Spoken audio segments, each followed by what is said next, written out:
ஏய், முதல்ல கொடியை எப்படி பிடிக்கணும்னு தெரியுதா உனக்கு? ஏய், செக்கிழுத்தவன் பேரன் நான் எங்க பேச தூக்குல தொங்கியவன் வாரிசு வேல்வேல் வெற்றிவே என்று வீர முழக்கமிட்டு வாளையும் வேலையும் ஏந்தி களத்திலே வாய்ந்த வீரச்சாவை தழுவி கொண்ட மான மறவர்களின் பேரனும் பேத்தியும் நாங்க. எனக்கு கற்பிக்காத ஏன் நாடு என்னது? பாரத நாடு, பைந்தமிழர் நாடு. இந்த பூச்சாண்டில வேற எங்கேயாவது காட்டு. குடியிறது, ஊழக்கும்புறு போடுறது, மண்டிடுறது, அஞ்சுவதும் அடிபணிவதும் தமிழன் பரம்பரைக்கு கிடையாது. இது என் தலைவன் எங்களுக்கு கற்பித்தது. என் தம்பி தங்கைகள் மூலமா நான் இந்த மக்களுக்கு சொல்ல விரும்புறது, தேசப்பற்று என்பது தானா வரணும். அட்டிச்சு மிதிச்சு வந்தே மாதம் சொல்லு, பாட்ட மாதா கட்சியை சொல்லு, இந்தியன்னு சொல்லு. இது என்ன வருதுன்னு பார்த்தா, எனக்கு எப்படி பார்த்தாலும் ஹிட்லரு பைத்தியக்கார மருத்துவமனைக்கு வர, அங்க இருக்கிற மருத்துவர் இருக்காரு பாருங்க, அந்த தலைவர், அந்த மருத்துவமனையினுடைய தலைவர் இருக்காரு பாருங்க, தலைமை மருத்துவர், எல்லா பைத்தியத்தை கூப்பிட்டு, தலைவர் வரும்போது, ஹிட்லர் வரும்போது எல்லாரும் எந்திரிச்சு கும்பிடணும், வணக்கம் போடணும். எல்லா பைத்தியம் மண்டையாடிடுச்சு. ஹிட்லர் வரும்போது எல்லாம் எந்திரிச்சு பைத்தியமெல்லாம் வணக்கம் போடுது. ஒருத்த மட்டும் உட்கார்ந்து இருக்கேன், அதான் நம்ம. ஹிட்லர் நேரம் வந்து, ஏய், எல்லா பேரும் எந்திரிச்சு வணக்கம் வைக்கும்போது நீ மட்டும் உட்கார்ந்து இருக்க. ஏ சொன்னா கேளியா, நான் உண்மையிலே பைத்தியம் இல்லையா? கதை கதை.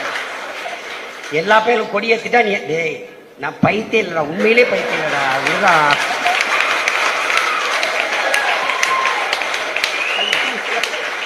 டேய் எனக்கு தெரியும்டா என்ன நடந்திருக்கு, என் வரலாறு என்ன, நீ யார், எதுக்கு இந்த கொடியை பிடிக்கிற? தேசிய கொடி எங்க இருக்குது? தெருவெல்லாம் இருக்குது. பாவி தேசத்தின் தலைவர்களே, தேசிய கொடியை ஏற்ற சொல்லுகிற பெருமக்களே, 130 கோடி மக்களில் 28 கோடி மக்கள் இரவு உணவில்லாமல் தூங்க செல்கிறார்கள். 75வது ஆண்டு சுதந்திர தினம் கொண்டாடுகிறோம்.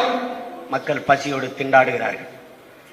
தேசத்தை ஆளுகிற பெரும் பெரும் தலைவர்களே, என் தேசத்தின் பிஞ்சுகள், எதிர்கால நாற்றுகள், இளம் தளிர்கள், பச்சிளம் குழந்தைகள் பசியோடு இரவு உறங்க செல்ல மாட்டார்கள் என்கிற உறுதியை தாருங்கள். மகிழ்ச்சியோடும் பெருமிதத்தோடும் தேசிய கொடியை தூக்கி பிடிக்கும். கொரோனா காலகட்டத்திலே நாட்டின் மதிப்புமிக்க பெருந்தகை அம்மையார் நிர்மலா சீதாராமன் அவர்கள் 80 கோடி ஏழைகளுக்கு 5 கிலோ அரிசியும் 2 கிலோ பருப்பும் கொடுத்தோம் என்கிறார். 130 கோடி மக்கள் தொகையில் 80 கோடி மக்கள் ஏழை என்றார். எப்படிடா இந்த கொடியை பெருமிதத்தோடு மகிழ்ச்சியோடு தூக்கி பிடிக்க எங்களால் முடியும்? 70வது ஆண்டிலே, சுதந்திரம் பெற்ற 70வது ஆண்டிலே நாட்டின் முதன்மை அமைச்சர் ஐயா நரேந்திர மோடி பேசியதை அன்பு உடன் பிறந்தார்களே, விடுதலை பெற்று 70 ஆண்டு கால இந்தியா, இன்னும் மின்சாரமே போய் சேராத பல ஆயிரம் கிராமங்கள், அப்படியே இருக்கு பேச்சு.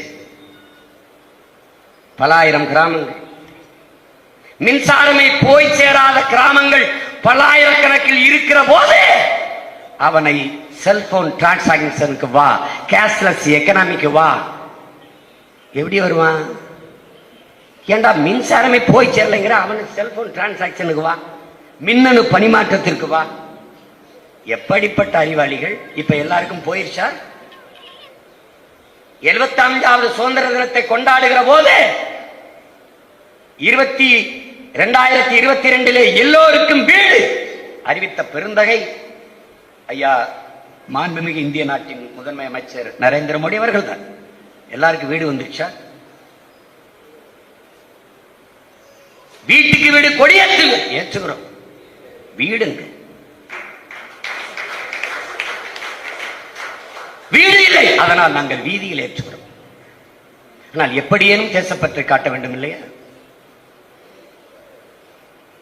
எங்களுக்கு ஒரு ஐயம் இருக்கு. என்ன ஐயம்?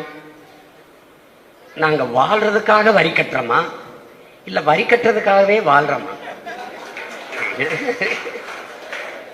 என்ன கொடுமை! அதுல எனக்கு என்னங்க தேசம் பண்ணிருக்குதுன்னு கேட்டா, உங்களுக்கு ஒண்ணுமே பண்ணலையா? என்ன நிச்சயம் பண்ணிருக்கு? நான் எதாவது ஒன்ன சொல்லு, இந்த நாடு எனக்காக செய்த ஒண்ணு சொல்லு. நான் ரொம்ப கேட்கலையே, ஒண்ணுதான் கேட்கிறேன். கச்சத்தீவை எடுத்து கொடுத்தது அம்மையார் இந்திரா காந்தி. கச்சத்தீவு முதல்ல யாருது அதை பேசுவோம். இந்த நாட்டிற்கும் கச்சத்தீவுக்கு ஏதாவது சம்பந்தம் இருக்கா? அது இந்தியாவோடதா? நீங்க எல்லாம் தெரிஞ்சுக்கணும். கச்சத்தீவு இந்தியாவின் நிலைமை இல்லை. கச்சத்தீவு நம் பாட்டனுடைய சொத்து, நம்முடைய பாட்டன் சேதுபதியுடைய சொந்த நிலம். மன்னர் மானிய ஒழிப்பில் அதை அரசுடைமையாக்கி படக்கென்று அம்மையார் இந்திரா காந்தி எடுத்து இலங்கைக்கு கொடுத்துட்டாங்க. லஞ்சம், அது கிஃப்ட்னு கூட சொல்ல முடியாது. லஞ்சம். ஏன் லஞ்சம்? ஏன்?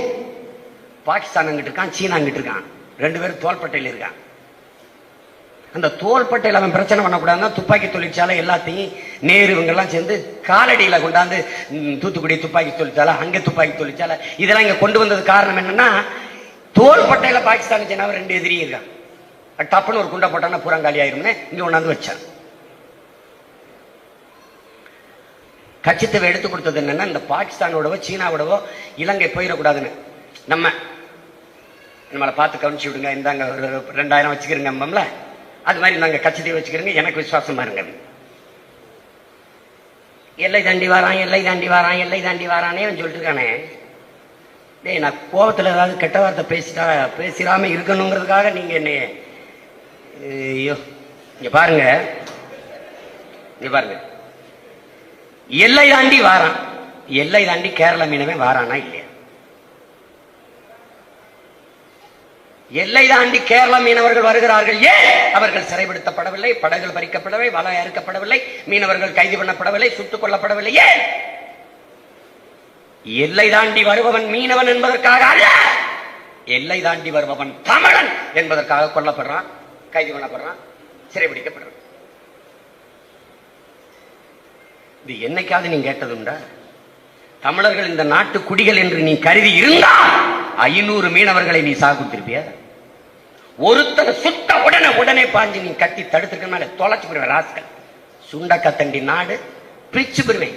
அவன் மீறி பொருளாதார தடை, உனக்கு ஒரு உதவியும் கிடையாதுன்னா காலில் விழுந்து மண்டிட்டு இருப்பான். பாகிஸ்தானுங்க விளையாட்டோட நீ ஒன்னா இருக்கிறது இல்ல. ஆனால் இதுவரை உன் மீனவனை வந்து சிறைபிடிப்பான், சுட்டு கொன்னதில்லை, சிறைபிடிப்பான். நீ முறையிட்டா திருப்பி விடுவான். ஆனால் ஒரு மீனவனை சுட்டுட்டான் அண்மையில. குஜராத்தை சேர்ந்தவன், குஜராத் மாநிலம் சட்டம் இட்டது, கட்டும் சட்டம், அவனை கைது செய்யணும், அந்த ராணுவ நடவடிக்கை எடுக்கணும். பாராளுமன்றத்தில் சட்டம், அவன் மேல் நடவடிக்கை. ஒரு மீனவன் செத்ததுக்கு. அப்ப 500 மீனவர்கள் நாங்கள் கொல்லப்பட்டதுக்கு ஒண்ணும் பேசல. நெத்தியில ஒத்தருவா சாவுக்கு பொட்டு வைப்போம்ல, அந்த ஒத்தருவா பொட்டு காசு நீ தரல. எப்படி? ஆனால் எனக்கு தேசத்தின் மீது பற்று வந்துடணும். எப்படி வரும்? நீ நின்றிருந்தால் இது என் நாடு, எனக்கு ஒன்றென்றால் என் தேசம் வரும் என்ற பற்று தானா வரும். வரலையே ராஜா, வரலையே. எதுக்கு நின்றுக்க நீ? காவிரியில் தண்ணி கேட்கிறேன். இங்க பாருங்க, அறிவில் சிறந்த எனது தம்பி தங்கைகள், ஆன்றோர் பெருமக்கள், என்னுடைய தாய் தந்தையர்கள், நீங்க கவனிக்கணும். நெய்வேலி பழுப்பு நிலக்கரி மின் உற்பத்தி நிலையம் யாருது? அந்த இடம் யாருது? நிலம் என்னது, வளமும் என்னது. ஆனால் வேலை வாய்ப்பு யாருது? 299 பேரை இப்ப வேலைக்கு எடுத்துருக்க.